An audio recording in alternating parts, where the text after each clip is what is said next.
City of Belmont WA Oaks Day here on the box seat for racing at Ascot on Saturday, the 27th of March 2021.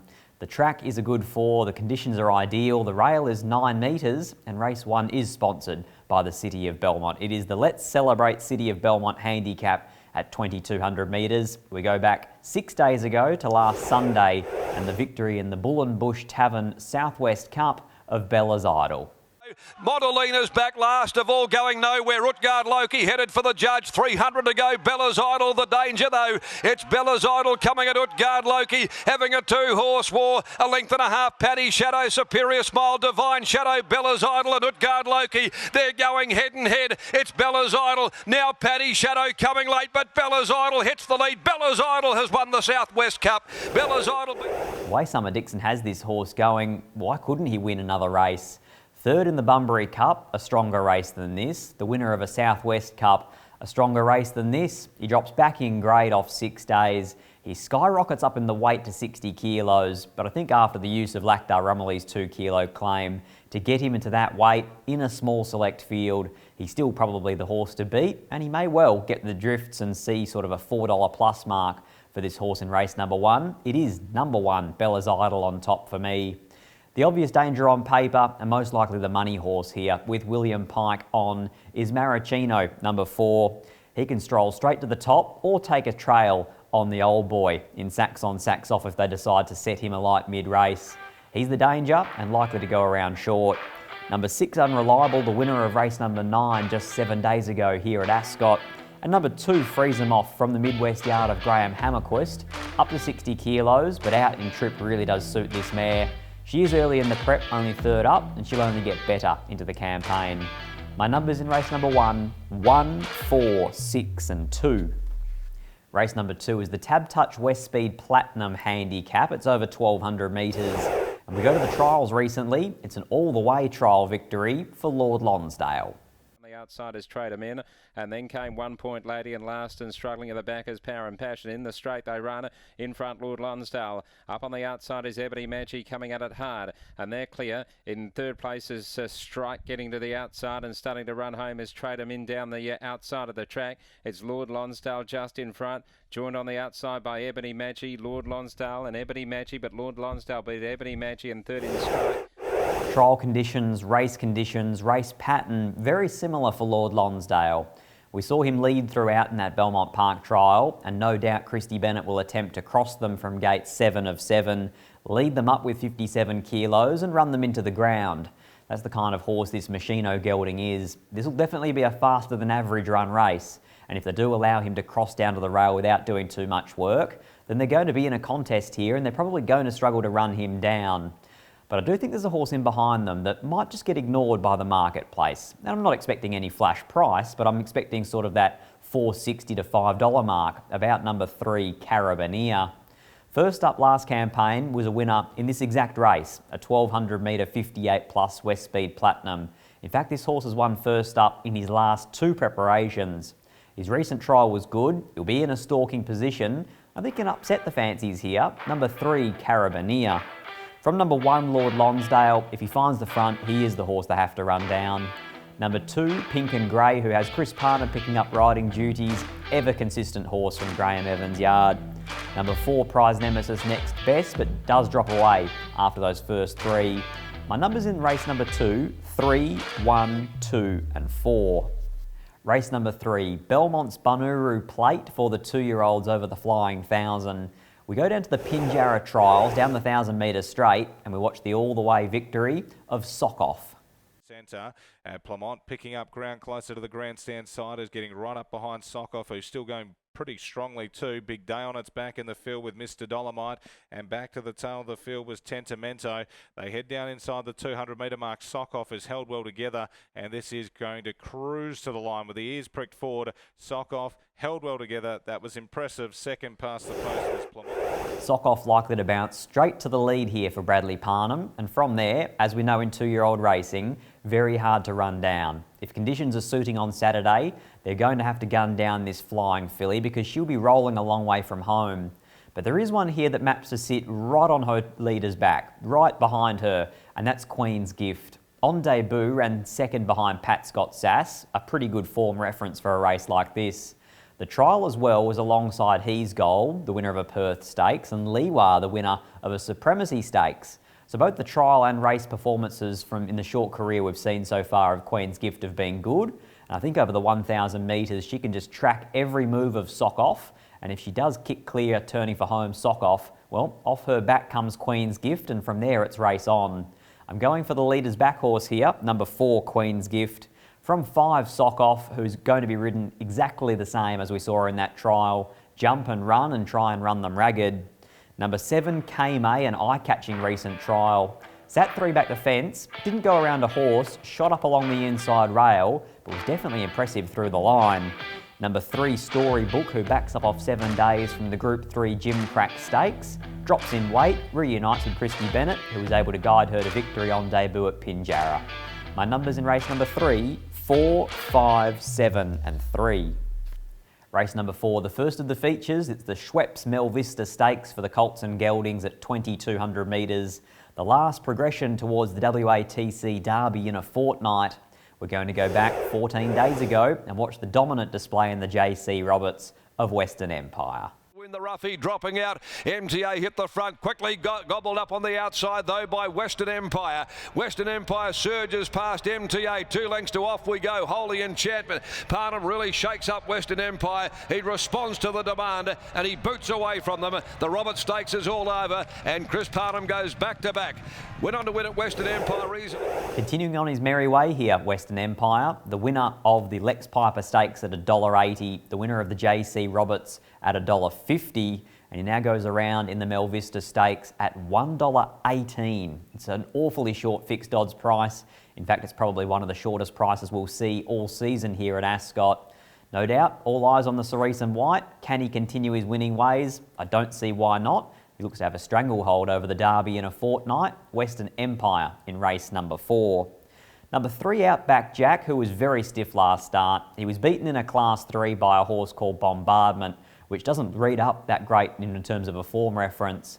But Outback Jack was held up throughout the home straight until he finally got out late and was doing his best work attacking the line.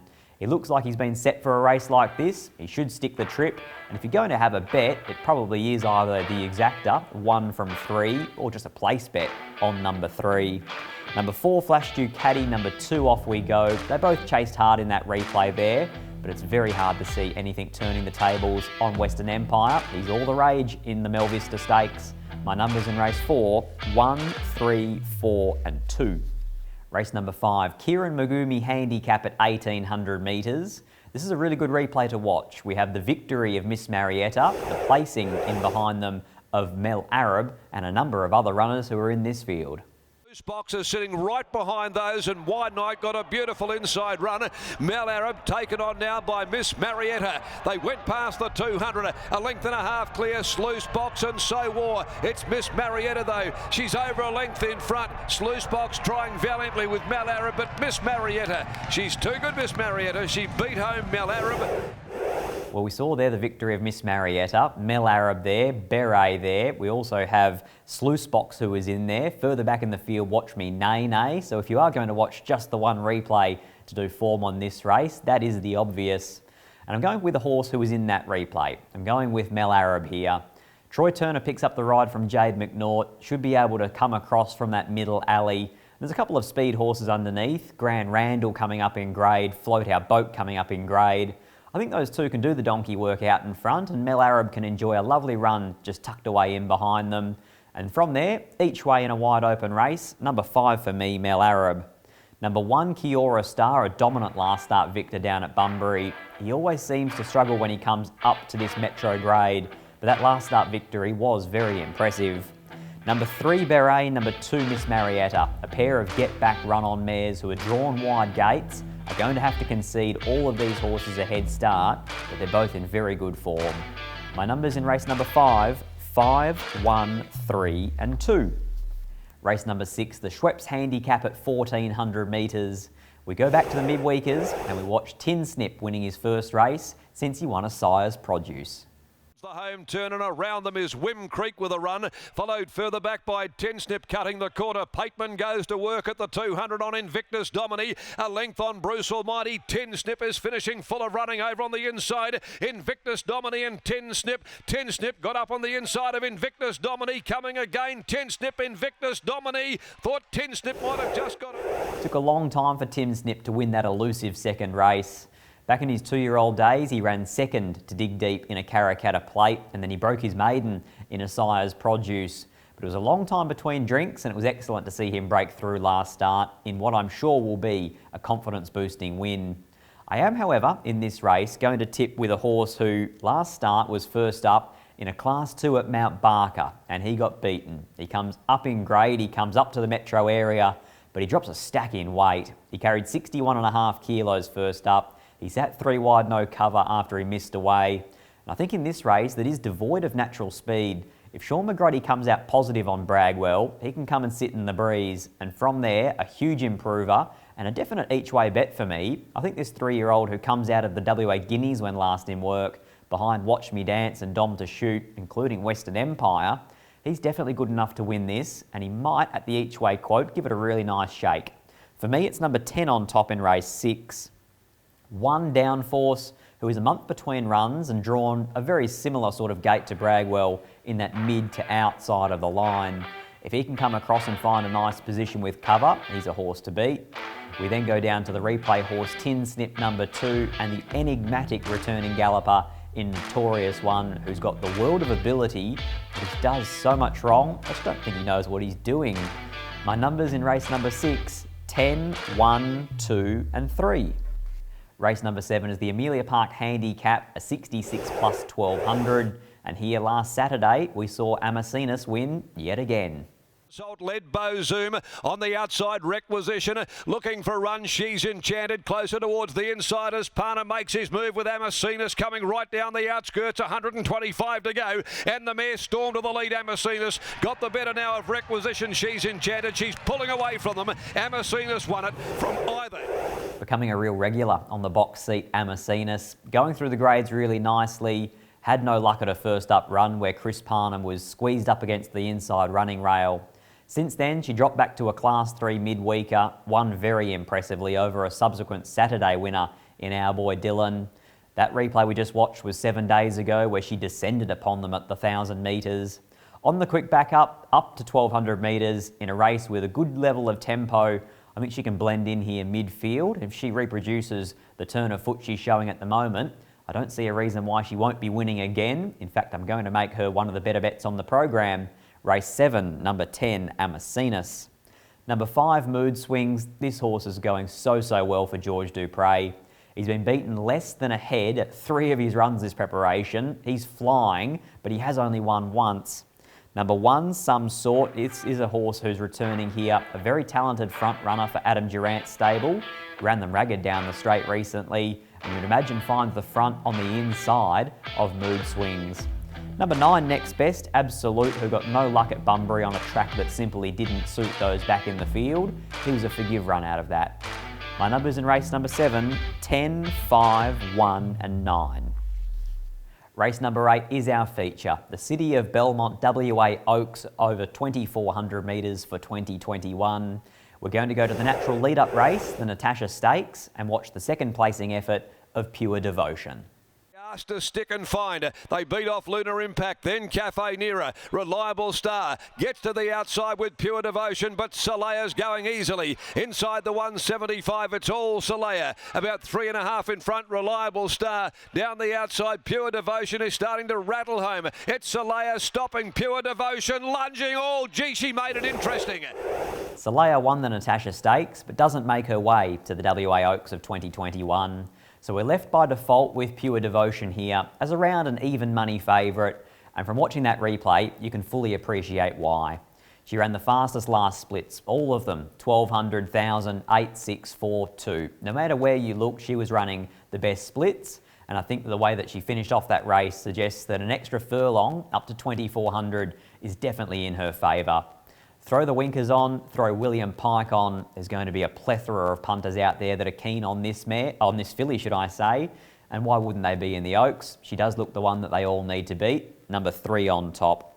4, Temptation. Now, if we go back to race number 1, and MAROCCHINO's a dominant victor of a 72 plus, it makes the midweek victory of Temptation look all the better. She's gunning for 3 in a line, she's got a turn of foot, she brings alternate form references, and Chris Parnham has won a lot of Oaks in recent times. In fact, I think he's won 3 of the last 4. Number 2, Reliable Start. Number 1, Brave Angel. They were both in the replay we watched in the Natasha. They both were running in behind of Pure Devotion, who ran straight past them. They do need to turn the tables on that filly. My numbers in the City of Belmont WA Oaks, 3, 4, 2 and 1.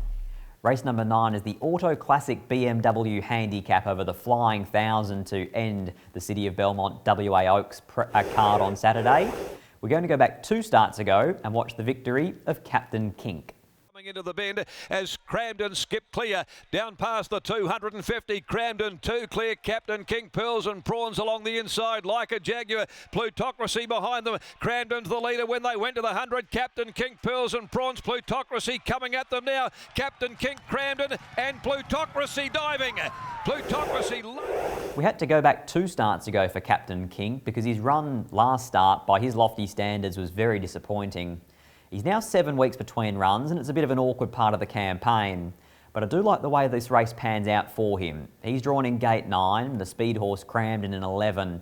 So I think Bradwell can come out running and come out underneath Cramden and land in a very nice spot in the first 4, which would make him a winning chance. I am, however, going to tip here in Riverbow. He was the best bet for us a fortnight ago and I almost made him one of the best again here, but I'm very, very scared of Miss Conteki, so I bailed out and I didn't. I am still going to tip him on top here, Riverbow, and I think we will get an each way quote. He is drawn wide, he will need luck, but he is a horse that can sit forward, he is a horse that can sit back. Regardless of where he ends up, I think this horse is about to go right through the grades, and at that sort of 5.50 quote by the time they jump, I think he's each way in the last number 6, Riverbow. Very scared of Miss Conteki down the bottom. This mare is the winner of 4 from 5. She's likely to jump odds on, but she is likely to be in and amongst traffic.